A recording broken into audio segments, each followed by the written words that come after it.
You need to wake up, or else you will become the product of your environment. It's very likely that no one has ever explained to you metaphysically how people become the product of their environment. Today, I'm going to do exactly that, and in detail. And also, because I like feeding you guys, pause. And also because I like giving you guys a lot of information, I'm going to tell you exactly how to become the person who becomes a product of themselves, not the environment. So the first thing you need to recognize when it comes to your environment is that it's your environment. You are always going to be surrounded by the things of your environment. So to classify what I mean by your environment is your immediate family, your friend group, your economic status, because that's going to determine the amount of the type of people that you spend your time with day to day, the type of beliefs they're going to have, right? And then that's pretty much the three things: your close friends and family, economic circle, and also I'm going to put your country in there because I think that's an important distinction. And having been someone who's grown up in Zimbabwe, country has to be there regardless of your friends, regardless of your economic situation. One has to pay attention to their country. And I'm going to give you unique insights as to how it was growing up in Zimbabwe and how I didn't allow myself to become a product of my environment. So the first thing you need to recognize with your environment is it is in close proximity. You are always going to be surrounded by your environment, by nature of it being your environment. You are always going to be surrounded by either one, your family, two, people who you grew up with. So let's say that's just people in your, sorry, there's like a mosquito there. People in your community, your family, your school, your social circle, your economic circle, whatever. And then I've mentioned this, but people in the same country as you. So because they're close proximity, they have the most surface area to be able to influence you, to influence the way you think. Right? So in the realm of metaphysics, you need to look at So in the realm of metaphysics, you have to ask yourself, okay, how is it that these people who are close to me have access to me in a way that can make me become the product of my environment, can make me become like them? The reason being is because they have the most access to your subconscious mind. So the reason why they have the most access to your subconscious mind, number one, the first reason why they have so much access to your subconscious mind is because built into humans, we have the desire to fit in. And we look at this as just, I want to fit in, I want to be liked by people, I want to be popular. But you need to understand where this has stemmed from. This was a survival instinct. It wasn't this quirky thing of like, I want to be liked, I want to be the number one charismatic person that I know. In the past, thousands of years ago, you being liked, you being accepted by the people who are around you meant your survival. Because back then, people, especially where I'm from, we are from Africa, so you step outside the boundaries, there's a lion out there. And I know that sounds stereotypical, but I promise you, even in my home country, if I were to go 60 kilometers, just walk 60 kilometers outside, which doesn't seem like a lot. For those people who use miles, 60 kilometers is about 40 miles. Or a bit lower than 40 miles. But yeah, if I were to just go 40 miles, 60 kilometers outside, I would encounter a lion. Like, it's crazy. So, inbuilt in me, more so than you, because I'm an African, was this desire to be liked by the group, to be accepted so that it ensured my survival. Right? So now, when you think about it in this day and age, if people don't like you, it doesn't mean that you aren't going to survive. Yes, you're still going to have a roof over your head. You're still going to have access to ways to make money online. You're still going to be able to get a job.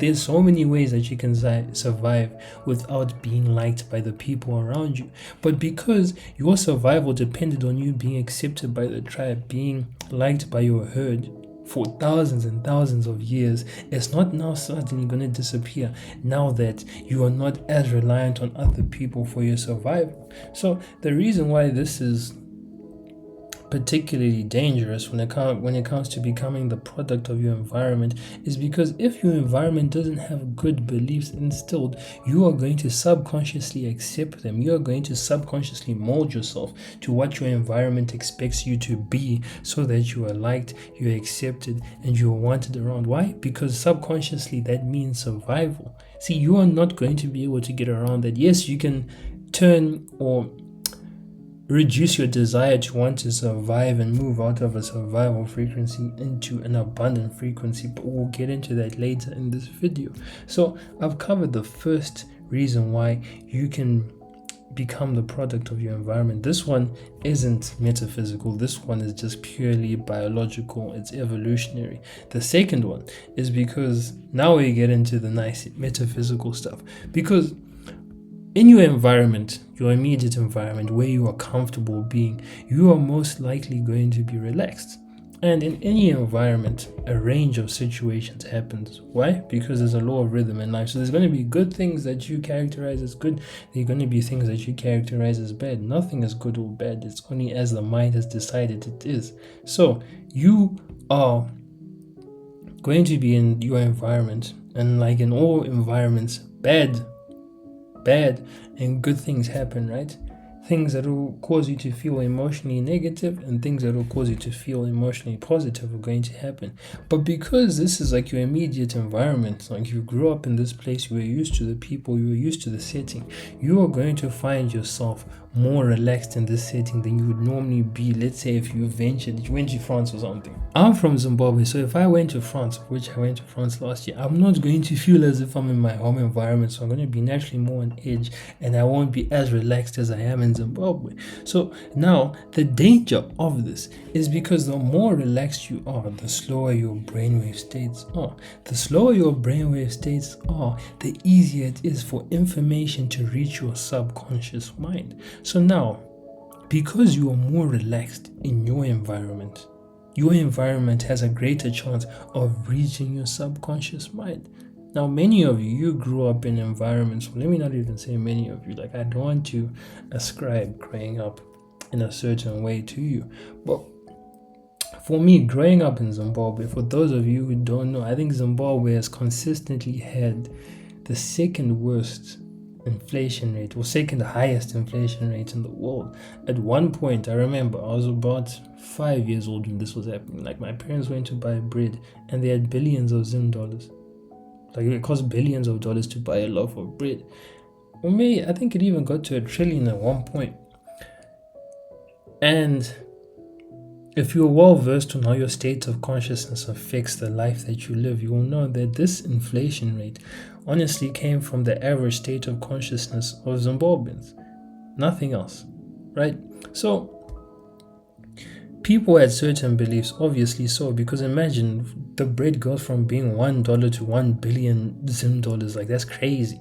So the adults in that time had certain beliefs that weren't conducive to anyone who wanted to prosper in life. They'll think that the currency is always going to go down. So even to this day, no one has trust in our currency, of which we are on a good run. We don't have an official currency yet. It's not internationally recognized, but it stayed quite stable for the past, I think it's been here for about 2 years now. It's been quite stable. It's about 30 zig to $1. You won't be able to use it anywhere outside of Zim. In fact, in some places in Zim, you can't even use it. But that's besides the point. A lot of people adopted beliefs, which I guess rightfully so, from the environment because of what was going on. The prices were volatile. Things always seem to get worse. So one of the things that I've noticed in Zimbabweans is like we always think the good times are going to come to an end. Like nothing could last forever. All things are stable now. Wait until next year. Things are going to go down. We have faith. Let me not say we. Zimbabweans have faith in the idea of things getting worse.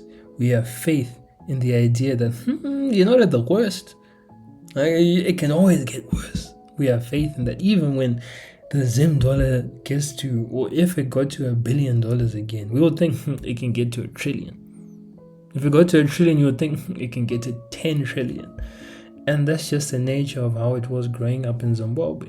On top of that, It's no anyone who has looked into Zimbabwe and looked at our political situation has seen that there are unethical means that are being used from time to time. I may say from time to time, and it's just shown, or people have been exposed to a certain way of getting successful, and that is through corruption, that is through nepotism, that was brought forward through corruption. So people in a high place because of corruption, and then because they're in a high place because of corruption, they engage in more nepotism. So it's like the corrupt people are furthering themselves while people who are morally good are suffering, right? And being morally good, this is a side tangent, doesn't entitle you to anything of this world, because morality is a man-made construct. The reason why I say this is because morality doesn't entitle you to anything good materialistically. It doesn't entitle you to anything good in terms of the laws of this world. It's like saying, if you're a good person, electricity deserves to be good to you. No, like if you misuse electricity, it's going to zap you. Likewise, if you misuse some of these universal laws and you don't use them in a way that is aligned to that which you want, let's say you want to make $10,000. If you don't conduct yourself in a way that is aligned to someone who makes $10,000, you are not going to make $10,000. Because I'll tell you right now, and I'll tell you for free, that there are good people who are making $10,000 a month. There are bad people who are making $10,000 a month. There are corrupt people who are making $10,000 a month. There are morally straight people who are making $10,000 a month. There are all types of people making that amount of money. So it shows that morality isn't a prerequisite to be making that money. It's not an ingredient that is needed to make that dish. No, you just whip it up. And if you want to add morality to your dish, of which please do. The world needs more people who are naturally good, who treat each other with kindness, and who do not do wrong to others. We need more of that. But don't lie to yourself saying that you need morality to make the dish of your success, of which you don't. Because now what you do to yourself is every time you act in a way that is not according to your morals, which is going to happen. No one is always 100% abiding to their morals, right? After you do that, now you believe you don't deserve success. So now you start self-sabotaging because yesterday you didn't put your trolley back when you know that I want to be the type of person who always takes a trolley back to where they are put at the supermarket. You just left it by your car this time. Now you're like, damn, I'm a terrible nigga. And it's like, no. So anyways, I went on a side tangent. In Zimbabwe, there are a lot of beliefs that people have gotten just from observing things that are apparent in the reality. That number one, things get worse because they have gotten worse in the past. They have gotten better, but when they've gotten worse, they've gotten worse. You have to be corrupt to succeed. Nothing good happens in Zimbabwe. If you want to engage in any type of creative career, you are going to have to leave the country because no one makes money doing those things in Zimbabwe. I could list 30,000 different beliefs, but the point is Zimbabwe. Growing up in Zimbabwe, I've noticed that there are a lot. In fact, we are infested with limiting beliefs, right? So now, when you become the product of your environment, or when you're in a certain environment, you are more relaxed, as I was saying. And because you're more relaxed, your brainwave states are slower, so it's easier for your subconscious mind to be reached. So the reason why this is extremely dangerous is because in a country like, let's say, Zimbabwe, where you're exposed to a lot of negative beliefs, negative perceptions of the world, negative states of consciousness, right? Something's going to happen that is going to be emotionally charging. And that's important. Emotionally charging is important, and I'll mention why a bit later in the video. But something is going to happen that makes you feel extremely angry, extremely upset, extremely disheartened. And now that is going to enter your subconscious mind. Why? Because you are more relaxed. So when you are extremely relaxed, you actually get into close to a hypnotic state. We get into these hypnotic states day to day. So think about it. When someone is in a hypnotic state, you can tell them the sky is blue. Or the sky is blue. But you can tell them that the sky is green. And now once they're out of that hypnotic state, they will genuinely believe that the sky is green. And what happens when you're in your environment is you are naturally more relaxed. So these emotionally charging experiences happen. Right? You may grow up. you may observe your mom doing certain things, suffering. She never had money, or your dad left you. Now she's slaving away, but somehow things just aren't working, and she says that this economy is terrible, nothing good happens in Zimbabwe. Zimbabweans, it's like the world is against us, right? One of the scary things growing up in Zimbabwe has been the pedestalization of white people. Like something good will happen to a white person and a black person tries to emulate that. We're told, you're not white, that's not for people like us. Or you want to start a business in a certain field, that's not for black people. Or you want to become successful in a certain mean, creating a nice business, dude, you're black. Right? All of these things. You grow up hearing these things, and because they have an emotional charge, they enter your subconscious mind. And there are no truths in reality other than what the subconscious mind has accepted as true. But now that it's in your subconscious mind, you have accepted it as true. In your subconscious mind, there's no true or false. What's in your subconscious mind is true. Right?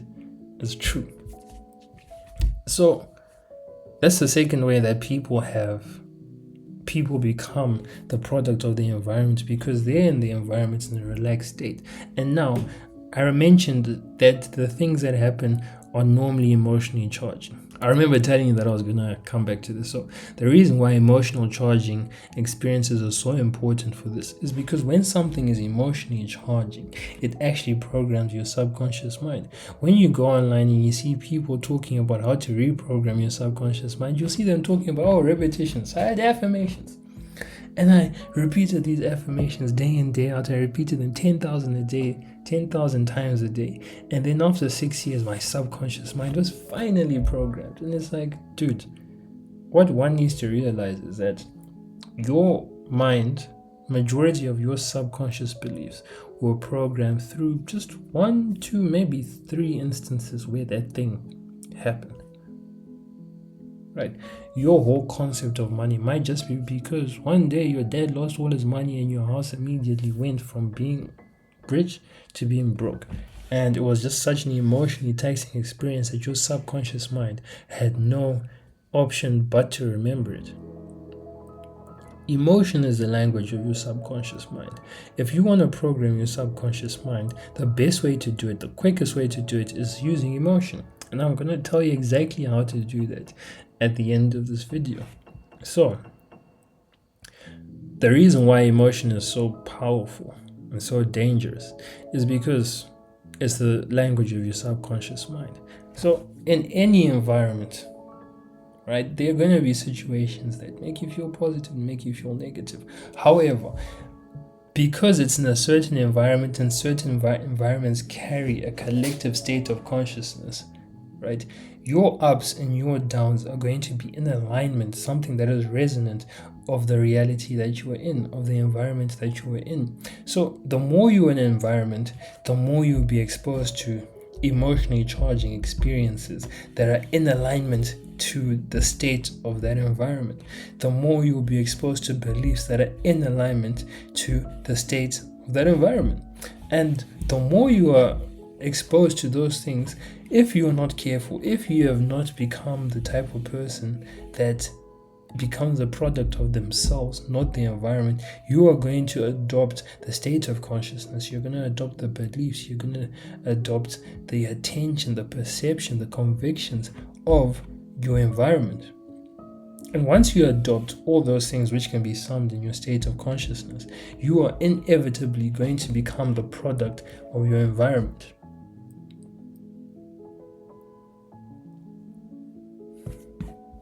And see, you are not always going to become the carbon copy of your environment, but a lot of the times, if you are unaware, you are going to become something that is aligned to your environment. So you may not look like the poster boy Zimbabwean, but you're going to become a Zimbabwean, right?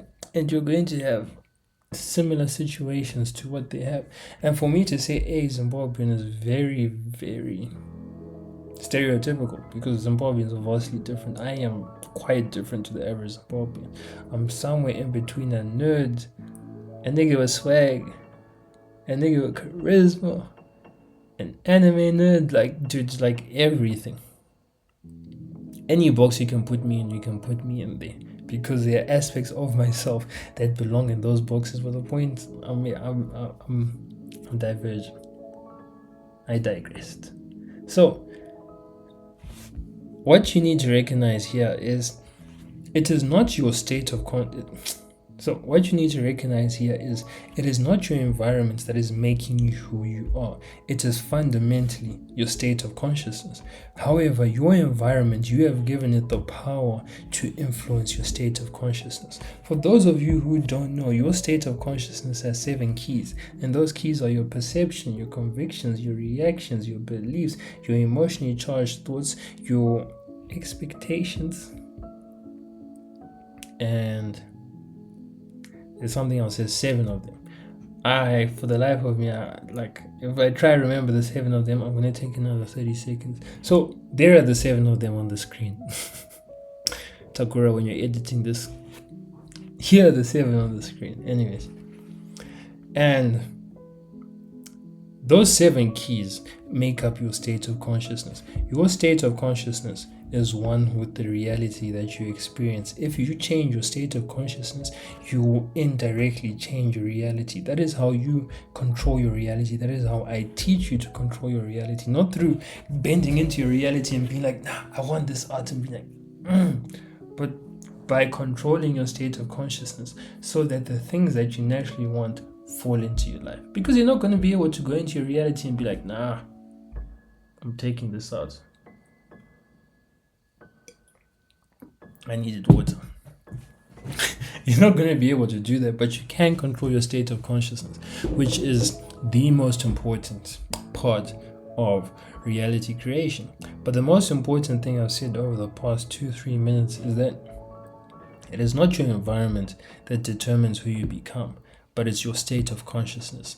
And the only problem is you have given your environment permission to program and decide the state of consciousness that you're going to have. So if you're thinking, right, of which I hope you're thinking, please write down notes, actually, because I've realized that my average video time is about 30 minutes. So I don't want to be speaking for 30 minutes and you're not writing notes.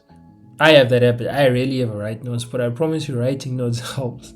So yeah, and by the way, if you're a 5-figure entrepreneur or you're a professional athlete who feels as if they have internal subconscious blocks that are blocking their performance, capping the amount of revenue or the performance that they could have, click the first link in the description. I help exactly those people remove those internal subconscious blocks to make more money, to perform better, and to just be better people in general without having to feel like they're slaving along.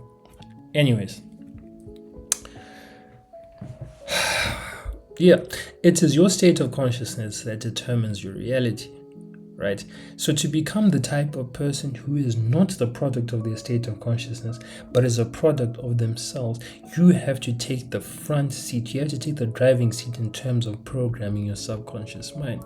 What this means is you have to convince yourself of the things that you want to convince yourself more than reality is trying to convince you of the things that it's trying to convince you of. So let's say, for me growing up in Zimbabwe, right, abundance is not very apparent.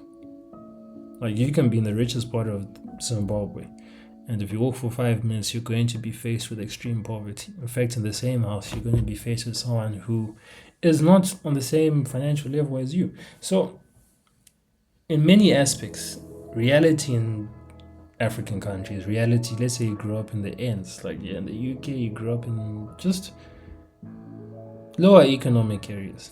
Everything you see is trying to convince you of a lack of abundance, of scarcity, of danger. And for me to get to the position that I'm in today, I had to convince myself of the opposite, of abundance. And where people trip themselves over is they think that these convictions have to come from something that they can see, something that is right in front of them. They say seeing is believing, but believing is seeing. Write that down. Believing is seeing. So what I mean by that is You don't have to see something to believe it, but you can believe it and you'll start to see it. We have gotten it wrong. We have said that, okay, for me to believe something, I have to see it. But the only way you're going to see something is if you believe it. Reality is showing you everything all at once, but you only see what you choose to see. You only see what you believe, right? So essentially, we are all wearing lenses that determine what we see out of reality. Reality is everything. Everything is and always is, well, always will be. But what we see is what our lenses allow us to see. So, to become the type of person who isn't controlled by the reality or by the environment, you have to convince yourself of the things that you can't necessarily see. So in my case, I had to convince myself of abundance. I had to convince myself that there were people willing to pay me thousands of dollars for my service. I had to convince myself that opportunity was not given to people who are the children of politicians, people who are corrupt, but it was given freely. I had to convince myself of a lot of things, and a lot of these methods of convincing were not based on real experiences. They were based on things that I imagined. But what you need to understand about your subconscious mind is that it can't differentiate between a real and an imagined experience. So if you visualize something with enough vividity, I don't know if vividity is a word, but with enough depth and emotion, it will register as a real experience. So that is how. That's not the only thing. So what you need to realize is if you have more say over your state of consciousness than your environment does, you will become the product of yourself rather than your environment. So now you may be asking, how can I influence my state of consciousness more than reality? Like when I'm outside, I see these things. I can't control what I see, but I see those things. Now, the way you do it is to emotionally experience the things that you want to convince yourself of. So, I'll take you through an example of mine. I've grown up in Zimbabwe, so like most people, I'm earning literally $500 a month. In fact, less. The average salary in Zimbabwe, I think, is $250 per month. If you're in the first world, like you're making that probably a day. Minimum wage, you make that in a day, if not a day and a bit. And that's the monthly salary. So, of course, a nigga like me, I like some money. I love money. I like the finer things in life. I like being able to travel. I like being able to buy whatever I want. I like being able to spoil the people who I love. So $250 a month was not going to be enough for that. So I had to convince myself, because I had never seen this, that I could earn much more than that online, right? And now, one client of mine is about a year's worth of salary. Don't you find that crazy? And the only way I was able to get to the point where I was able to convince myself that there were people like this was to emotionally experience someone paying me that much money. And the way I did it was created an imaginary visualization where I had just closed a client. It wasn't even me closing a client. It was my girlfriend telling me that, I'm so proud of you that you closed this client. And it's like me being like, yeah, I am that nigga. I am that nigga. And the more I did that, the more I felt certain emotions. And the more I felt those certain emotions, the more my subconscious mind was programmed. And now, because emotion is the language of the subconscious mind, and your subconscious mind is the heart of your reality. In fact, your subconscious mind determines the reality that you experience. Because I'd emotionally experienced it, I began to experience it in reality. You'll find that the things you experience in reality are only things that you have emotionally experienced before. That's why people tend to live the same 6 months over and over again, because they never allow themselves to change what they have emotionally experienced. So the easiest way to emotionally experience that which you haven't experienced is, like I said, to create a visualization that implies that you have received whatever is in your desired reality. So let's say you want to make 10K a month. And like me, you live in a country where the average salary is $250 a month. Like, it might be very hard for you to conceptualize that you can make $10,000 a month. Of course, logically, you know you can make $1 billion. Like, logically, everyone knows that, okay, I can make that much. But emotionally, subconsciously, you don't believe it. To get to the point where you've emotionally experienced, you just need to set up a visualization that implies that you have gotten that thing. And for most people, it isn't actually the thing that you want, but it's something that comes with that thing. So for me, it's the admiration of the person I love, right? That's quite literally it.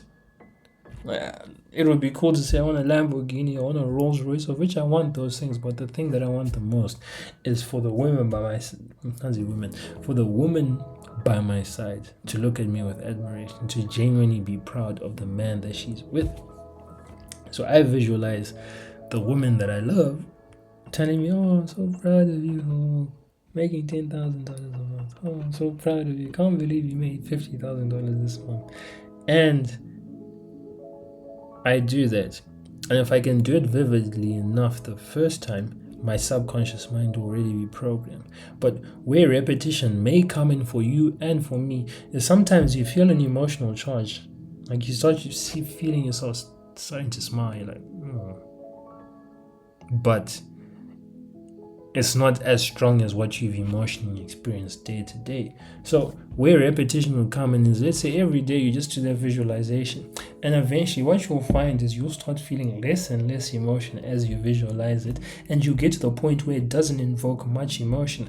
At that point, your subconscious mind has truly emotionally experienced that which you desire, because now it's normal to you. Like, let's say right now you're making $500 a month. Let's say you're making 5K actually. If you were to visualize making 5K, you'd feel absolutely nothing, because that is normal to you. So that is a point that you want to get to, where when you are visualizing, you don't feel anything. At that point, you know, I've emotionally experienced it. And like I said earlier, what you emotionally experience internally, you will physically experience externally. Now it's only a matter of time. And in fact, it has already happened. We ascribe too much importance on what we see in reality, when reality is only 0.0035% of what there is. That's what you can see. So at the point where you've emotionally experienced something, you've actually experienced more of it than you would in real life. Now at that point, you have allowed yourself to convince yourself to program your state of consciousness to that which you want, your desired reality. Now at that point, the more you do this, the more areas in your life you do this, you will find that you may need to do this with relationships. You may have grown up in an environment where your parents were always fighting, your parents may not have been together. Let's say even your extended family, they're all moving crazy, and you had a terrible perception of love. You may need to emotionally experience the love that you desire. You may need to emotionally experience not always having to seek the next dollar so that you can pay for your rent. You may need to emotionally experience having abundance in your life. You may need to emotionally experience being valued at your job. Whatever it is for you, whatever you don't want to become the product of your environment in, you need to do the steps that I outlined. And once you have done all of that, you will cease to be the product of your environment, and you will become the product of yourself.